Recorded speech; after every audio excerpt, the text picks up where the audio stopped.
want to talk about a subject that is not very often talked about. This will be a 3-part 60s babies and emotions.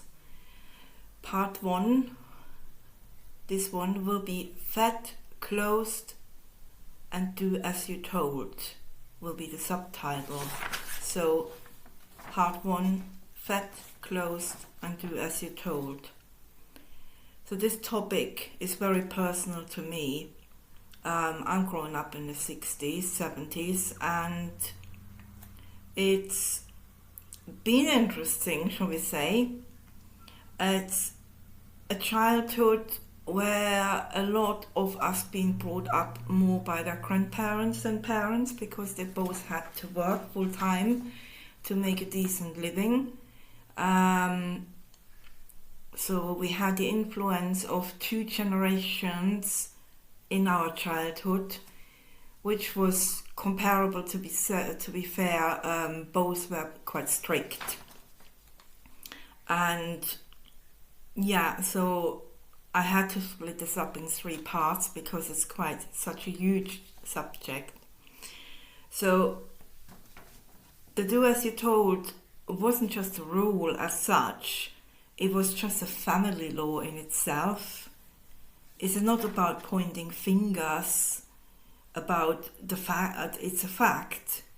So when both sets of parents and grandparents have been a product of their own upbringings, the grandparents often have survived wars, speaking of the Second World War mainly. Some of them even have survived the First World War, so they had to function. There was no choice. There was no given choice. They experienced things like hunger, not being cold, and all these kind of things. So that then transfers it over into the 60s, when I was born, and a lot of my generation obviously as well. And for my parents as grandparents, it was a normal thing to show their love only in the way to keeping us safe, the best way they knew. So that's not really pointing a finger or blaming anyone. It's just being a product of their upbringing and the circumstances around it. And so yeah, hang on. So in making sure that the children had clothes, had food, were kept safe. That's the way how they showed love. Now, when you're a child, you don't feel it that way. It just feels constricted, strict. There was no time to talk about your personal feelings, any feelings whatsoever. There was hardly ever time to have hugs or any physical love in a way. And I'm not talking about anything nefarious, just the actual average thing we expect today. A child would expect that the parents hugs them, comforts them, shows them love, talks about love, shows their feelings. And so this kind of stuff, it just didn't happen. Certainly not in the world I was brought up. And yeah, so it's their way of, I only realized that later in life, that their way of showing their love was literally to make sure that I had clothes, that I had food, that I had a safe environment, and that was the way they knew best. And yes, it's difficult to talk about it, to be fair, because there's been hardly anyone these days who is now in their 60s, 70s, has not had some kind of repercussion in adult life later on, to deal with their inner child or childhood trauma. It wasn't done on purpose, it wasn't done out of neglect, it wasn't seen as that. It just was a world everyone had to function and it just was like that. It is just a fact. So we were not allowed to talk about emotions whatsoever. So you had to retreat into yourself and deal with yourself internally, or just not at all. So you repressed a lot of feelings. You were not allowed to show anything. I mean, a lot of older people these days, in their 50s, 60s, very well grown up with that. A boy doesn't cry, or you don't cry, you don't show emotion, it shows weakness, when actually the opposite is true. Showing that you have emotions is strength. So it's really this way that it turns so much, which is fantastic to see, that we are more and more having people growing up now. They're able to show their emotion, and emotion is not a weakness, it is strength. It's simple as that.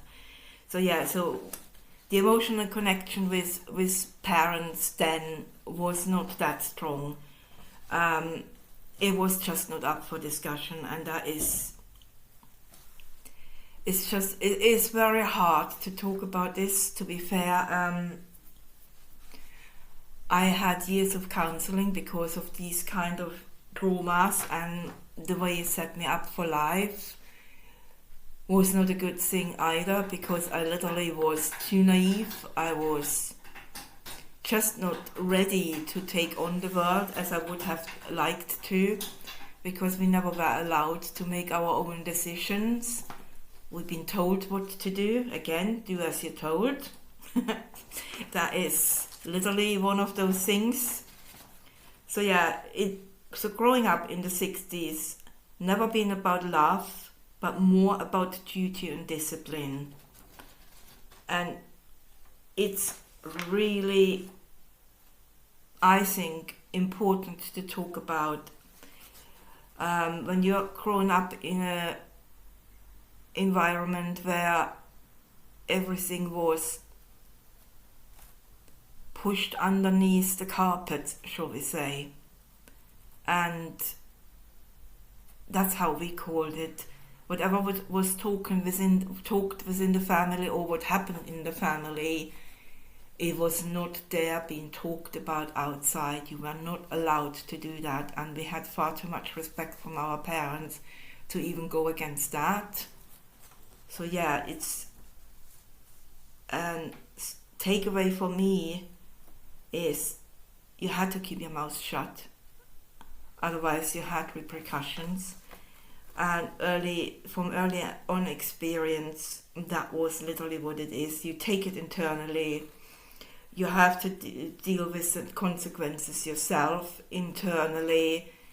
It made you feel worthless if you didn't do your best. You've been told as much as well that you you weren't worth anything. You didn't amount to anything, and these kind of stuff it's not a very nice thing, let's say that way, for kids to experience. So growing up in the 60s, it was an experience in itself. It sure made me a stronger person for it, because of the way my life enrolled, shall we say, until I found my own voice, until I found the confidence to go out on my own and do my own thing, how I would like to do it, and not listening to my partner or any kind of things, and not just have to mold yourself in a way that fits everyone else, and not taking care of everyone else. That is the base of it. So my question to you now is, did you have similar experiences? What was your story?